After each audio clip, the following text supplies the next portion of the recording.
સર્જકતા વધારવાના સૂચનોમાં વિદ્યાર્થી મિત્રો આપણે આગળ વધીએ તો અત્યાર સુધી આપણે કુલ 6 સૂચનો સર્જકતા વધારવા માટેના શીખ્યા. 7મું સૂચન છે કે માની લો કે આપણી પાસે સમસ્યા ઉકેલ માટે એક કરતા વધુ વિકલ્પ અવેલેબલ છે. બરાબર વિચારજો, બરાબર ધ્યાન આપજો. કોઈ સમસ્યાના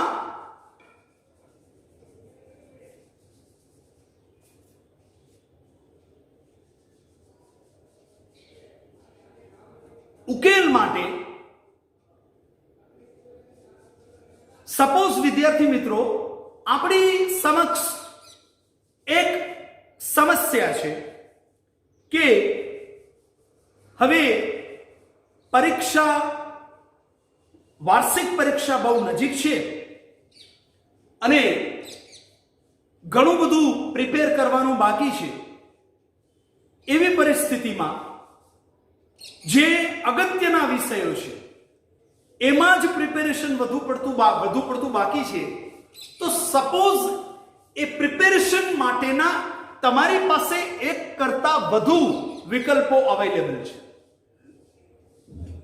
એમાંથી તમારે સૌથી શ્રેષ્ઠ વિકલ્પ પસંદ કરવો જોઈએ જેમાં તમારો ઓછામાં ઓછો સમય અને શક્તિ ખર્ચાય અને પરિણામ શ્રેષ્ઠ લાવી શકો. બરાબર? તો આ પણ એક સર્જકતા વધારવા માટેનું one of the best suggestions છે કે આપણે સમસ્યા ઉકેલ માટેના, નિવારણ માટેના, સફળતાપૂર્વકના સમાધાન માટેના એક કરતા વધુ વિકલ્પ જ્યારે અવેલેબલ હોય ત્યારે એ પૈકીનું શ્રેષ્ઠ વિકલ્પ આપણે પસંદ કરવું જોઈએ.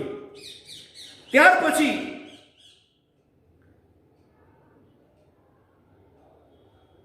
તમે જે ઉકેલ વિશે અત્યારે વિચારી રહ્યા છો, બરાબર, એ તમારા ઉકેલ બાબતે તમે અન્ય લોકો જે બહુ નોલેજ વાળા હોય, જે બહુ વિચાર વાળા હોય, જે બહુ તર્ક શક્તિ રાખતા હોય એવા લોકોનું ફીડબેક લો. વન્સ અગેન, જે ઉકેલ ને તમે માની લો કે તમે એપ્લાય કર્યું છે યા એપ્લાય કરવાના છો, એ બાબતે તમે એવા લોકોનું ફીડબેક એટલે તમને ખ્યાલ છે ને, બરાબર, એક પ્રકારનું માર્ગદર્શન લો. કોની પાસેથી? જે લોકો ખરેખર નોલેજ વાળા છે, જે વિચારવાન લોકો છે, યા કહો કે તર્ક શક્તિ ધરાવતા છે, યા તર્ક શક્તિ જેમનામાં વિશેષ પ્રમાણમાં છે, બરાબર, એમનું ફીડબેક આપણે લેવું જોઈએ. તમે કહેશો આવું શા માટે સર? કારણ કે એમાંથી પણ ઘણી વખત તમને નવા વિચારો જે છે, બરાબર, એ મળે છે અને એ તદ્દન નવીન યા એમ કહી શકાય કે મૌલિક, તદ્દન અનોખા વિચારો જે છે એ તદ્દન વિદ્યાર્થી મિત્રો એ નવીન, એ મૌલિક, એ અનોખા વિચારો જે છે એ આપણી સર્જકતાને વધારવામાં સહાયક બને છે. બરાબર? અને એ પ્રકારના નવીન વિચારો, મૌલિક વિચારો, અનોખા વિચારો આવા લોકો પાસેથી આપણને મળે છે જ્યારે આપણે એમની પાસેથી કોઈ ફીડબેક લઈએ છીએ ત્યારે. બરાબર? ત્યાર પછી બીજું સૂચન એ પણ છે કે તમે માત્ર અને માત્ર તમારા દ્રષ્ટિકોણથી જ જે તે પરિસ્થિતિનું મૂલ્યાંકન ન કરો. કારણ કે ઘણી વખત એમાં બાયસ આવી જતું હોય છે. બાયસ મીન્સ એક પ્રકાર નું શું કહેવાય એને, સબ્જેક્ટિવિટી યા કહો કે આત્મીયતાપણું એમાં આવી જતું હોય છે, આત્મલક્ષિતાપણું આવી જતું હોય છે. અર્થાત આપણે માત્ર અને માત્ર આપણી પાસે જે નોલેજ છે, આપણી પાસે જે અનુભવ છે, આપણી પાસે જે મનોવલણ છે, આપણી પાસે જે અભિગમ છે, આપણી પાસે જે દ્રષ્ટિબિંદુ છે, માત્ર તેટલા જ સંદર્ભમાં આપણે એનું મૂલ્યાંકન કરતા હોઈએ છીએ. એવું ન થાય એ માટે આપણે શું કરવું જોઈએ? આપણે એવું પણ વિચારવું જોઈએ કે માની લો એ પ્રકારની બરાબર પરિસ્થિતિ જો અન્ય કોઈ માટે એટલે કે માની લો કે વિવેકાનંદ સમક્ષ ઉપસ્થિત થાત, તો વિવેકાનંદ એનો ઉકેલ કઈ રીતે લાવત? કહો કે જે કૃષ્ણમૂર્તિ સમક્ષ યા ઓશો રજનીશની સમક્ષ યા કહો કે ચાણક્યની સમક્ષ એ પરિસ્થિતિ ઊભી થાત, તો એ લોકો એનો ઉકેલ કેવી રીતે લાવત? તમે જાણો છો બરાબર, ચાણક્ય સિરિયલ પણ આવતી વચ્ચે. કેવી જેને કહીએ કે આમ અઘરામાં અઘરી, મુશ્કેલ, અશક્ય કહી શકાય એવી પરિસ્થિતિઓમાં કેવું સહજ ઉકેલ શોધી કાઢતા, જે આપણી કલ્પનાની પરે હોય છે વિદ્યાર્થી મિત્રો, અને એને સર્જનાત્મકતા કહેવાય છે. બરાબર, સર્જકતા એ કોઈ ચીલા ચાલુ કોઈ સોલ્યુશન નથી. બરાબર, કોઈ ચીલા ચાલુ વિચાર નથી, યા કહો કે કોઈ સામાન્ય જે છે એ ટાસ્ક નથી. It's a something different, something new, something original. બરાબર, કંઈક અલગ એટલે કે અનોખાપણું છે એમાં, જેને આપણે અલગપણું કહીએ છીએ. કશુંક અનોખું છે, કશુંક નવીન છે, કશુંક મૌલિક છે. બરાબર, ત્યાર પછીનું સૂચન એ છે કે બને ત્યાં સુધી શું કરવું જોઈએ? કોઈ પણ પરિસ્થિતિના સંદર્ભમાં આપણે આપણી જાતને કોઈ પણ પરિસ્થિતિના સંદર્ભમાં વિદ્યાર્થી મિત્રો, કોઈ પણ પરિસ્થિતિના સંદર્ભમાં વિચારવા માટે આપણે આપણી જાતને પૂરતો સમય દેવો જોઈએ. ઓલ ઓફ એ સડન બરાબર ઓછી માહિતી, અધૂરી વિચારણા પછી ત્વરિત ડિસિઝન મેકિંગ જે છે એ ન હોવું જોઈએ. બરાબર, સ્પષ્ટ યાદ રાખજો. આપણી પાસે માહિતી ઓછી છે, આપણી પાસે અનુભવ ઓછો છે, એવી પરિસ્થિતિમાં ઓછી માહિતી, ઓછું અનુભવ અને ત્વરિત ડિસિઝન મેકિંગ માં ન માનતા આપણે વધુમાં વધુ ડેટા કલેક્શન કરવું જોઈએ, વધુમાં વધુ ડેટા એનાલિસિસ કરવું જોઈએ, વધુમાં વધુ ડેટા સિન્થેસિસ કરવું જોઈએ, વધુમાં વધુ ડેટા ઇન્ટરપ્રિટેશન કરવું જોઈએ. બરાબર, ત્યારે મેં તમને કીધું એ પ્રમાણે વિદ્યાર્થી મિત્રો કે એનાથી શું થાય છે? એનાથી આપણું અજાગ્રત પણ મન જે છે ને એ જે તે પરિસ્થિતિના સંદર્ભમાં વિચારતું થઈ જાય છે. ચેતન મન તો વિચારતું જ હોય છે, અચેતન મન પણ અહીંયા સક્રિય થઈ જાય છે. પરિણામ સ્વરૂપ તમારા પાસેથી મેં તમને કીધું ને કે જે કોઈ કાર્ય તમે કરો છો એ સર્જનાત્મક હોય છે. બરાબર, ત્યાર પછી નું સૂચન જે છે એ છે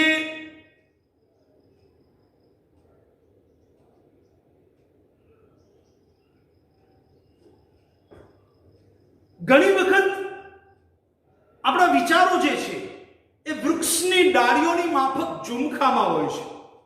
બરાબર, આથી આપણે આપણા વિચારો કે ઉકેલોનું એક ચિત્ર બનાવવું જોઈએ, જેથી આપણે દરેક સંભવિત ડાળી યા કહો કે શાખામાંથી પસાર થઈ સમસ્યાના ઉકેલ સુધી પહોંચી શકીએ. ઘણી વખત શું છે વિદ્યાર્થી મિત્રો, જે તે પરિસ્થિતિ ના ઉકેલના સંદર્ભમાં, નિવારણના સંદર્ભમાં, સફળતા પૂર્વકના સમાધાન માટે આપણી પાસે અનેક વિચારો હોય છે, અનેક ઉકેલ હોય છે, અનેક યુક્તિ પ્રયુક્તિઓ અવેલેબલ હોય છે. પરંતુ મૂંઝવણ ક્યાં હોય છે કે સૌ પ્રથમ કયા ઉપાયથી આગળ વધવું, કઈ યુક્તિ પ્રયુક્તિને આપણે અજમાવવી, બરાબર, યા કયા વિકલ્પ થ્રુ આગળના જે વિકલ્પો જે છે એમાં આગળ વધવું. તો એ પણ આપણે શીખવું જોઈએ, જેને વિદ્યાર્થી મિત્રો કોઠા સૂઝ કહેવામાં આવે છે, બરાબર. તો એ જો આપણી પાસે એ આવડત પણ જો આપણી પાસે હોય કે કઈ રીતે જે તે પરિસ્થિતિ જે છે, બરાબર, એનો ઉકેલ લાવવા માટે, એનું નિરાકરણ લાવવા માટે, સફળતાપૂર્વકના એના સમાધાન માટે જે વિકલ્પો અવેલેબલ છે, જે ઉકેલ અવેલેબલ છે, જે યુક્તિ પ્રયુક્તિઓ અવેલેબલ છે, એ પૈકી કયા વિકલ્પને, કયા ઉકેલને, કઈ યુક્તિ પ્રયુક્તિને મારે ફર્સ્ટ ફોલો કરવું જોઈએ કે જેથી કરીને આગળના વિકલ્પો યા ઉકેલો યા કહો કે યુક્તિ પ્રયુક્તિઓમાં હું સહજતાથી, સ્વસ્થતાપૂર્વક, સફળતાપૂર્વક આગળ વધી અને જે તે પરિસ્થિતિ, બરાબર, જે છે એને હું સોલ્વ કરી શકું, બરાબર, યા કહો એનું નિવારણ લાવી શકું, યા કહો કે એનું સફળતાપૂર્વકનું સમાધાન કરી શકું. ત્યાર પછી બને ત્યાં સુધી તાત્કાલિક મળતા પુરસ્કાર કે સફળતાના લોભથી આપણે બચવું જોઈએ અને આપણને આપણા કાર્યમાં હતાશા અને નિષ્ફળતાઓ જે મળે એનો મક્કમ મનોબળ પૂર્વક મુકાબલો કરવો જોઈએ, સ્વમૂલ્યાંકન કરવું જોઈએ. ઘણા લોકોનું એવું હોય છે, દુનિયામાં તમને 3 પ્રકારના વ્યક્તિત્વ જોવા મળશે. એક પ્રકારનું વ્યક્તિત્વ એવું હશે જે નિષ્ફળતાના ડરથી કોઈ કાર્યની શરૂઆત જ નહીં કરે, ઇનિશિયેટિવ જ નહીં લે, બરાબર, કારણ કે પહેલેથી એ ધારી બેઠા છે કે મને નિષ્ફળતા મળશે તો યા નિષ્ફળતા મળવાની છે, જેને આપણે નેગેટિવ યા પેસિમિસ્ટ લોકો કહીએ છીએ, બરાબર, નકારાત્મક અને નિરાશાવાદી લોકો કહીએ છીએ. બીજા પ્રકારનું વ્યક્તિત્વ એવું હોય છે વિદ્યાર્થી મિત્રો, જે કોઈ કાર્યની શરૂઆત તો કરે છે પરંતુ સહેજ નિષ્ફળતા મળતા હતાશ, નિરાશ થઈ એ કાર્યને અધૂરું છોડી દે છે. આવા લોકો પણ ક્યારે સર્જનાત્મક ન બની શકે. ત્રીજા પ્રકારનું વ્યક્તિત્વ એવું હોય છે જેને આપણે બહુમુખી પ્રતિભા કહેતા હોઈએ છીએ, જેને આપણે જીનિયસ કહેતા હોઈએ છીએ, જેને આપણે ટેલેન્ટ કહેતા હોઈએ છીએ, બરાબર, જેને આપણે અપવાદરૂપ વ્યક્તિત્વ કહેતા હોઈએ છીએ, જેને આપણે સર્જનાત્મક વ્યક્તિત્વ કહેતા હોઈએ છીએ. એની વિશેષતા શું હોય છે તો કે કોઈ પણ કાર્યની શરૂઆત કર્યા પછી જ્યાં એને નિષ્ફળતા મળે છે ત્યાં એ હતાશ કે નિરાશ નથી થતા, પરંતુ એ નિષ્ફળતાઓમાંથી શીખે છે, બરાબર, સ્પષ્ટ યાદ રાખજો. જ્યાં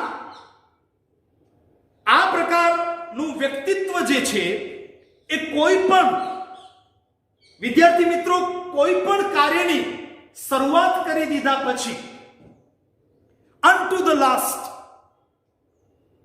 એ પોતાનું લક્ષ્ય યા ધ્યેય પ્રાપ્તિ છે એના માટેના પ્રયત્નોમાં સતત, અવિરત, નિરંતર આગળ વધ્યા કરે છે.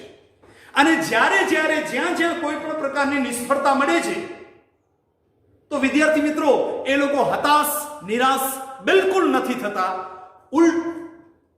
એમ કહી શકે કે ઇન્સ્ટેડ એ લોકો એમાંથી શીખે છે અને પુનઃ પ્રયાસો શરૂ કરી દે છે. બરાબર? એટલા માટે તો કહેવાય છે ને કે failures are the stepping stones to success. નિષ્ફળતા એ જ સફળતાની ચાવી છે. બરાબર? તો એ પણ આપણે શીખવું જોઈએ. ત્યાર પછીનું જે સૂચન છે એમાં આપણે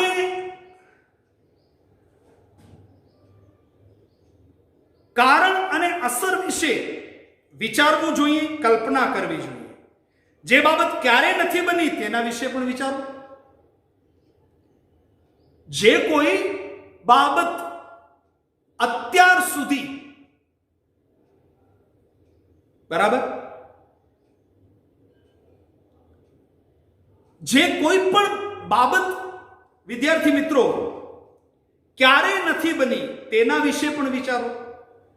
દાખલા તરીકે જો સમય આગળ વધવાની જગ્યાએ પાછળની તરફ ગતિ કરે તો શું થાય? જો શૂન્ય ન હોય તો શું થાય? બરાબર? આપણે શું કરીએ છીએ? મોટા ભાગે જે પોસિબલ છે એવું જ આપણે વિચારતા હોઈએ છીએ અને એવા જ કાર્યો આપણે હાથમાં લેતા હોઈએ છીએ. ક્યારેક એવું પણ વિચારો કે જે કોઈ બાબત અત્યાર સુધી પોસિબલ નથી બની, જે કોઈ કાર્ય અત્યાર સુધી સફળ નથી થયું, બરાબર, તો જે કોઈ વિચાર જે અત્યાર સુધી જેનો જબકાર કોઈ પણ માઇટી માઇન્ડને પણ નથી થયો, બરાબર, કોઈ પણ વિચાર, મેં તમને કીધું એ પ્રમાણે કોઈ પણ એવો વિચાર જે વિદ્યાર્થી મિત્રો અત્યાર સુધી કોઈને નથી સૂઝ્યું, બરાબર, એવો કોઈ પણ તદ્દન અનોખો, તદ્દન નવીન, તદ્દન મૌલિક વિચાર જે છે, જે અત્યાર સુધી કોઈને સૂઝ્યો નથી, એના પર વિચારો. કોઈ પણ કાર્ય જે અત્યાર સુધી અસફળ રહ્યું હોય એની સફળતા વિશે વિચારી અને પ્રયત્ન કરો. બરાબર? અને તમારા મગજને એક પ્રકારની એક્સરસાઇઝ આપો કે માની લો કે સમયનો સ્વભાવ છે આગળ વધવું, એના બદલે જો પાછળ જાય તો શું થાય? બરાબર? માની લો કે આર્યભટ્ટે શૂન્યની શોધ ન કરી હોત તો અત્યારે પરિસ્થિતિ શું હોત? બરાબર? માની લો COVID-19 જે છે એને બધા નેગેટિવલી અત્યારે મૂલવી રહ્યા છે અને એ લોકો ખોટા નથી, કારણ કે એની વધુમાં વધુ નકારાત્મક અસરો આપણે સૌએ જોઈ છે કે એને લીધે કઈ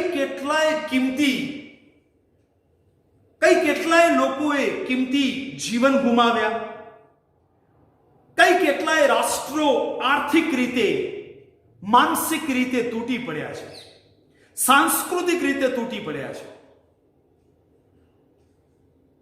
તો એવું ન વિચારી શકાય કે COVID-19 ના કારણે દુનિયાને ફાયદા શું થયા? ચોક્કસ વિચારી શકાય. આને કહેવાય સર્જકતા. બરાબર? લોકડાઉનના સમયગાળા દરમિયાન તમે યાદ કરો, વાહન વ્યવહારને બધું પ્રતિબંધિત હતું. એક ઉદાહરણ માત્ર આપું છું. તો એ સમય દરમિયાન તમે પર્યાવરણનું જો નિરીક્ષણ કર્યું હશે ને, તો એ સમયનો સંશોધન અભ્યાસ એમ કહે છે કે એ સમયનું પર્યાવરણ જે છે એ વધુમાં વધુ, જેને કહીએ કે શુદ્ધ રહ્યું, સેફ રહ્યું, ફેવરેબલ રહ્યું. ખાસ કરી પક્ષી અને પ્રાણીઓની સૃષ્ટિ માટે. યા એમના જીવન માટે. યસ.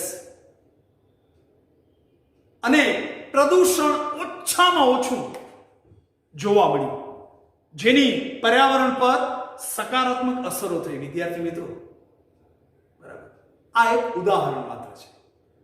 તો આ પ્રકારના કઈ કેટલાય ફાયદા ઇનડિરેક્ટલી જે છે એ આ મહામારીને લીધે આપણને સૌને એવા કઈ કેટલાય ફાયદાઓ ઇનડિરેક્ટલી મળ્યા જ છે.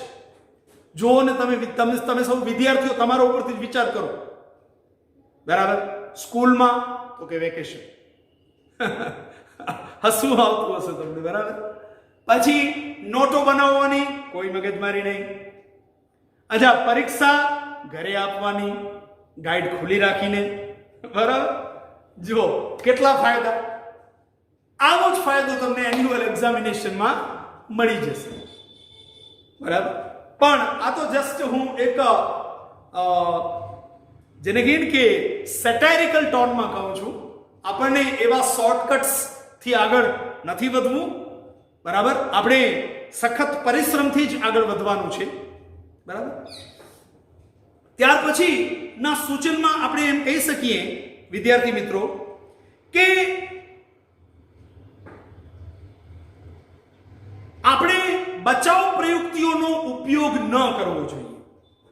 બરાબર, અને શું કરવું જોઈએ? આપણે બચાવ પ્રયુક્તિઓનો અર્થ તમે સમજો છો કે આપણે આપણી નિષ્ફળતા માટે જે સાચા કારણો છે એના વિશે ચિંતન કરવું જોઈએ અને એમાંથી શીખવું જોઈએ. નહીં કે આપણે આપણી નિષ્ફળતા માટે અન્યોને સારા કારણો આપી, કોઈ અન્ય પર દોષારોપણ કરી, યા માછલા કોઈ અન્યના માથા પર ધોઈ અને આપણે છૂટી જઈએ, યા આપણે આપણી જાતને ગ્રેટ સાબિત કરીએ, યા આપણે અન્ય લોકો પાસેથી સિમ્પથી પ્રાપ્ત કરીએ. નહીં, આવું નહીં. બરાબર, આ પ્રકારે આપણે આપણી નિષ્ફળતાઓથી ક્યારે ન છૂટી શકીએ, યા છૂટવું ન જોઈએ. આપણે આ પ્રકારે મેં તમને કીધું એ પ્રમાણે વિદ્યાર્થી મિત્રો, બરાબર, કે બચાવ પ્રયુક્તિઓનો ઉપયોગ ન કરવો જોઈએ. આપણે આપણી જાતને ગ્રેટ ન બનાવવી જોઈએ અને કારણ વગર ખોટી લોકો પાસેથી સહાનુભૂતિ ન મેળવતા ખરેખર નિષ્ફળતા માટે જવાબદાર જે પરિબળો છે એનું સાચા અર્થમાં અભ્યાસ અને મૂલ્યાંકન કરી, બરાબર, રિયલ સેન્સમાં જેને આપણે કહી શકીએ એ રિયલ સેન્સમાં એનું રિયલ સ્ટડી કરી અને એનું રિયલ ઇવેલ્યુએશન કરી અને એમાંથી શીખવું જોઈએ. બરાબર, ત્યાર પછીનું last but not the least સૂચન જે છે વિદ્યાર્થી મિત્રો એ છે કે બને ત્યાં સુધી આપણે વધુમાં વધુ પોઝિટિવલી વિચારવું જોઈએ. આપણે આપણી જાત પ્રતિ સેલ્ફ કોન્ફિડન્સ રાખવો જોઈએ. આપણને આપણી જાત પ્રતિ પણ સેલ્ફ રિસ્પેક્ટ હોવું જોઈએ. બરાબર, અને આપણે આપણી જે મેન્ટલ આપણી કેપેસિટીઝ કહો, કેપેબિલિટીઝ કહો કે એબિલિટીઝ જે છે, બરાબર, એને ક્યારે પણ નબળી ન સમજતા આપણને પણ, બરાબર, એમને જેને કહીએ ને કે એ દ્રષ્ટિકોણથી આપણે આપણી જાતને હંમેશા પાવરફુલ સમજવી જોઈએ, સ્ટ્રોંગ સમજવી જોઈએ, બરાબર, ઇફેક્ટિવ સમજવી જોઈએ. તો તેનાથી આપણામાં ઘણી બધી સર્જનાત્મકતા જે છે એ આપણે ડેવલપ કરી શકીશું. બરાબર, તો વિદ્યાર્થી મિત્રો આજે અહીંયા સર્જકતા વધારવાના સૂચનો જે છે એ ટોપિકને આપણે સક્સેસફુલી એન્ડ અપ કરીએ છીએ. If you like our teaching sessions on different subjects in psychology, do like, share and subscribe it without fail. Also, till then, have a nice day. Take care of yourself. Prepare yourself very, very sincerely for the upcoming exams. Until then, dear students, thank you so much.